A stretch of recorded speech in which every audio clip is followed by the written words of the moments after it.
नमस्कार दोस्तों, स्वागत है आपका। दोस्तों आज देखते हैं यूपी पीसीएस 2007 में प्रीलिम्स में हिस्ट्री के आए हुए प्रश्न। पहला है कि आर्य शब्द से क्या अर्थ है। तो आर्य शब्द से अर्थ है श्रेष्ठ या उच्च कुल का।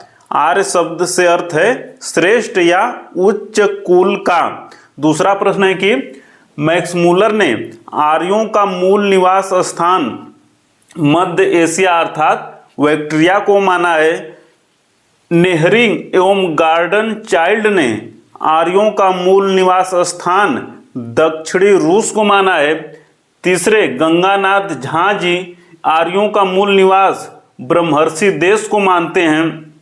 चौथे हैं तिलक जी आर्यों का मूल निवास स्थान उत्तरी ध्रुव को मानते हैं। और दयानंद सरस्वती जी आर्यों के मूल निवास स्थान तिब्बत को मानते हैं।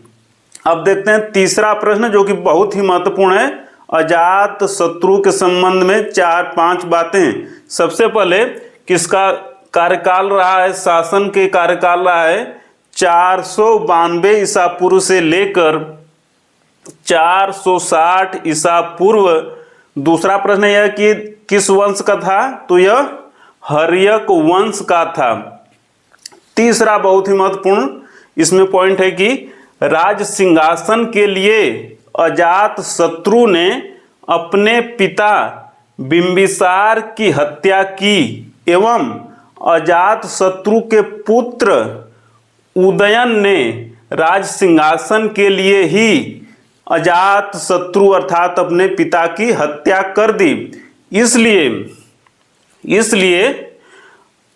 हर्यक वंश को प्रतिहंता वंश कहा जाता है, क्योंकि अजात शत्रु ने राज सिंहासन के लिए अपने पिता बिंबिसार की हत्या की और अजात शत्रु के पुत्र उदयन ने राज सिंहासन के लिए ही अपने पिता अजात शत्रु की हत्या की।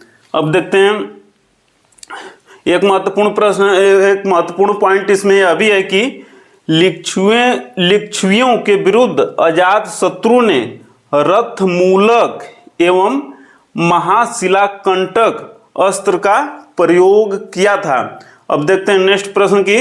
देखिए मनुस्मृति, तो मनुस्मृति द्वितीय सदी ईसा पूर्व की रचना है। द्वितीय सदी ईसा पूर्व की रचना है और इसमें समाज व्यवस्था का उल्लेख है। अगला नेक्स्ट प्रश्न है क्वेश्चन नंबर 5 की।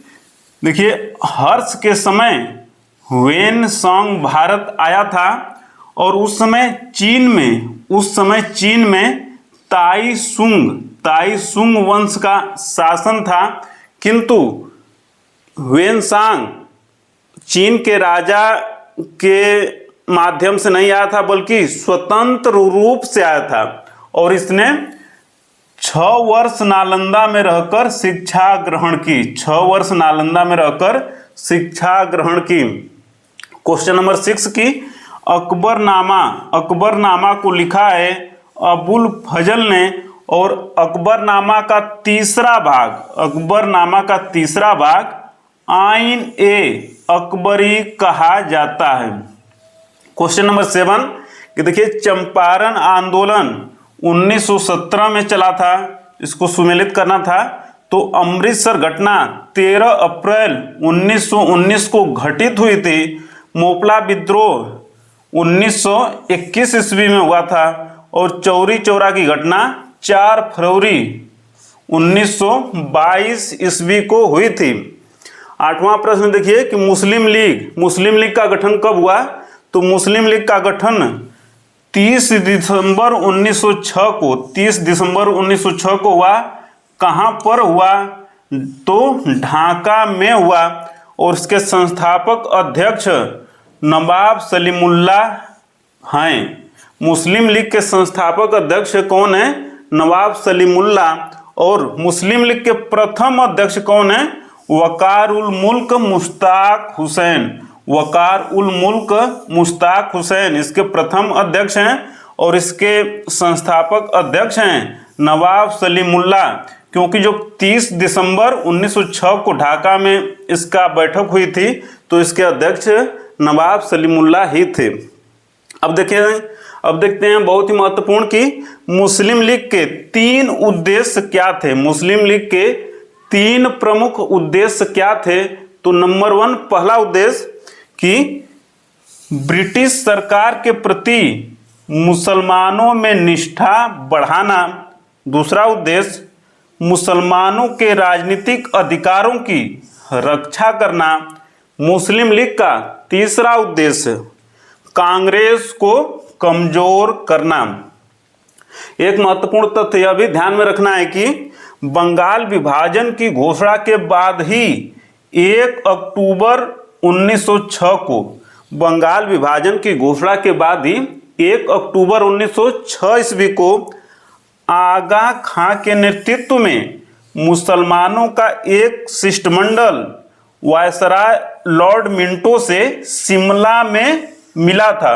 और देखिए 1 अक्टूबर 1906 को मिलता है और कुछ ही दिन बाद 30 दिसंबर 1906 को मुस्लिम लीग की स्थापना हो जाती है। नेक्स्ट तथ्य बहुत ही महत्वपूर्ण है कि मुस्लिम लीग का अमृतसर अधिवेशन 1908, मुस्लिम लीग का अमृतसर अधिवेशन 1908 ईस्वी में आयोजित हुआ और इस अधिवेशन में मुसलमानों के लिए पृथक निर्वाचन मंडल की मांग की गई, जिसकी पूर्ति 1909 के मार्ले मिंटो सुधारों के द्वारा की गई। नेक्स्ट प्रश्न 9वां बहुत ही महत्वपूर्ण है कि कांग्रेस का त्रिपुरी अधिवेशन 1939 ईस्वी, कांग्रेस का त्रिपुरी अधिवेशन 1939 ईस्वी, त्रिपुरी कहाँ है? जबलपुर में। यह भी एक बार प्रश्न पूछा है।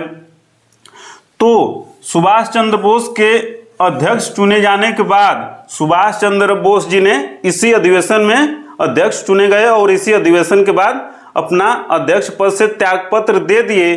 तो कांग्रेस के अध्यक्ष कौन बने, यह प्रश्न पूछा था। कांग्रेस के अध्यक्ष बने तब राजेंद्र प्रसाद जी।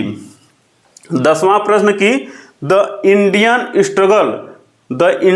स्ट्रगल बुक को किसने लिखा है? तो सुभाष चंद्र बोस जी ने ही लिखा है। 11वां प्रश्न की कांग्रेस का फैजपुर अधिवेशन 1936 ईस्वी, कांग्रेस का फैजपुर अधिवेशन 1936 ईस्वी, जवाहरलाल नेहरू ने इस अधिवेशन की अध्यक्षता की थी और महाराष्ट्र के जलगांव जिले में प्रथम बार गांव में अधिवेशन हुआ था। तो यह याद रखना है कि फैजपुर कहाँ है, यह भी प्रश्न पूछा था। तो यह महाराष्ट्र के जलगांव जिले में स्थित है फैजपुर। उस समय यह एक गांव था और फैजपुर अधिवेशन ही वह अधिवेशन है जिसमें कांग्रेस की प्रथम अधिवेशन हुआ गांव में। नेक्स्ट प्रश्न की सर स्टैफोर्ड क्रिप्स का बहुत ही प्रसिद्ध कथन है जो एग्जाम में पूछा था 2007 पीसीएस के, कि यहाँ भारत में क्रांति होने जा रही है, हमें जल्द ही यहाँ से चले जाना चाहिए। 13वां बहुत ही महत्वपूर्ण प्रश्न है कि देखिए क्रिप्स प्रस्ताव मार्च 1942, 22 मार्च 1942 को क्रिप्स प्रस्ताव आया था। तो क्रिप्स प्रस्ताव मार्च 1942 की असफलता ने भारत छोड़ो आंदोलन जो कि 8 अगस्त 1942 को आरंभ हुआ का मार्ग प्रशस्त किया। यानी कि जब क्रिप्स प्रस्ताव असफल हो गया तो भारत छोड़ो आंदोलन की पृष्ठभूमि तैयार हो गई। तो आज इतना ही दोस्तों, मिलते हैं जल्दी अगली वीडियो में, तब तक सादर नमस्कार।